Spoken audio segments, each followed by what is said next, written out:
Pagi anak-anak. Pagi Bu. Apa kabarnya hari ini? Baik. Alhamdulillah.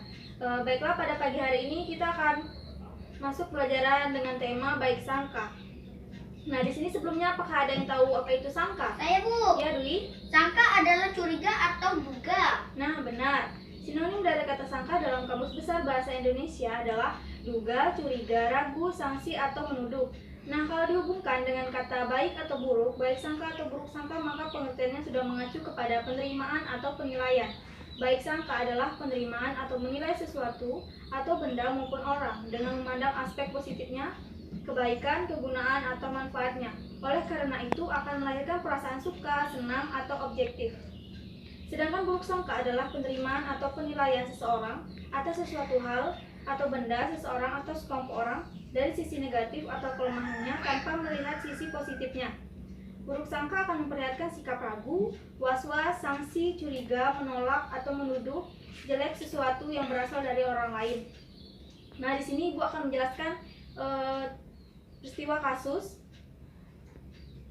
Madi 13 tahun, siswa kelas 1 sebuah SMA dipanggil konselor karena prestasi belajarnya turun drastis pada semester pertama. Madi menduduki ranking 5, sekarang menjadi ranking 32 dari 37 siswa. Petikan dialognya sebagai berikut.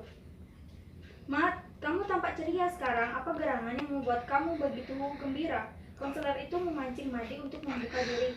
Ah, masa Bu, saya justru sedih dan senang. Loh, apa yang kamu maksud dengan bingung itu? Nilai saya jatuh Bu, dulu saya ranking 5, tetapi sekarang ranking 5 dari bawah. Saya takut dimarahi orang tua saya, padahal bukan salah saya. Padahal bukan salah saya ingin sebenarnya pindah dari sini Bu. Karena kalau saya masih di sini, nilai saya akan begini terus, saya akan sakit hati dan akan semakin malas belajar. Mat, ayo ceritakan sama ibu yang kamu maksud dengan sakit hati atau malas itu. Tolong ibu jangan bilang kepada siapa-siapa saya sebenarnya. Ayo ceritakan, ibu akan simpan dan tidak akan ibu beritahu siapapun.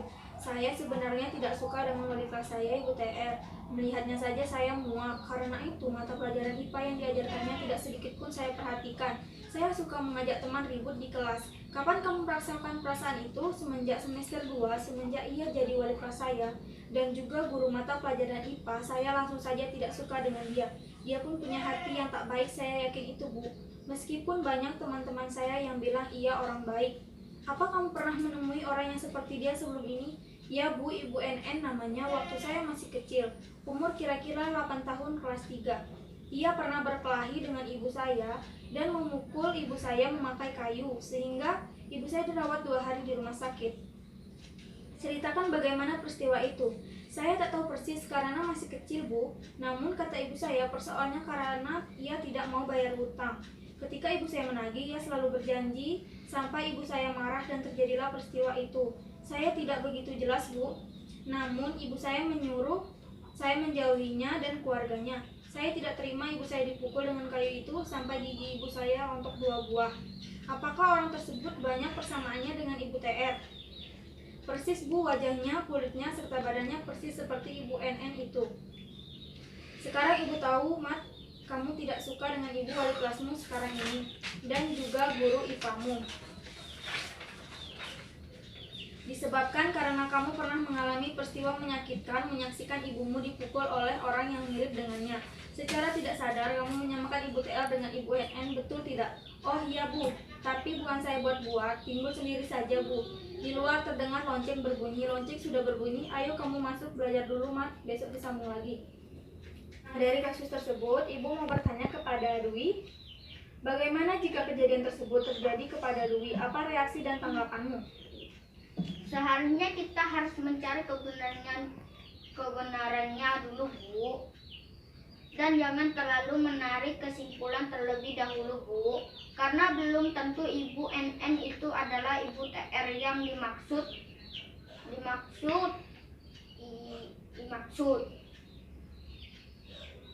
Jika reaksi itu seperti itu, menurut kamu bukankah bisa menimbulkan sisi negatif maupun sisi positifnya? Ya benar Bu. Dari sisi negatifnya kita bisa menimbulkan kebenarannya kepada orang tersebut. Baiklah, Ibu akan menjelaskan mengenai dampak negatif dan dampak positif dari baik sangka. Adapun dampak negatif dari baik sangka antara lain, yang pertama membuat hati selalu larut pada perasaan cemas, gelisah, dan tidak tenang. Yang kedua, bisa membuat permusuhan. Yang ketiga, jiwamu akan merasa kesepian. Yang keempat, di mata semua orang terlihat sama, bak musuh dalam selimut. Yang kelima, hidup kita akan menjadi tidak tenang atau tidak bahagia. Adapun dampak positifnya, yang pertama, emosi kita akan lebih terkontrol. Yang kedua, kita menjadi pribadi yang tidak gegabah. Yang ketiga, dapat terhindar dari stres. Yang keempat, hidup kita akan lebih damai. Dan yang kelima, kita dapat disukai oleh banyak orang. Baiklah, apakah ada yang ingin bertanya? Saya Bu, Ya, Dwi. apa contoh dari sikap baik sangka Bu? Nah, adapun contoh dari sikap baik sangka kepada sesama manusia dan Allah adalah yang pertama, bersikap rendah hati. Yang kedua, menolong sesama teman. Yang ketiga, memberi makanan atau minuman bagi fakir miskin. Dan yang keempat, rajin sholat dan mengaji. Baiklah, itulah yang dapat Ibu sampaikan pelajaran kita pada hari ini. Jika ada salah kata dan salah ucap, Ibu mohon maaf. Dan Ibu akhiri. Wassalamualaikum warahmatullahi wabarakatuh. Waalaikumsalam warahmatullahi wabarakatuh.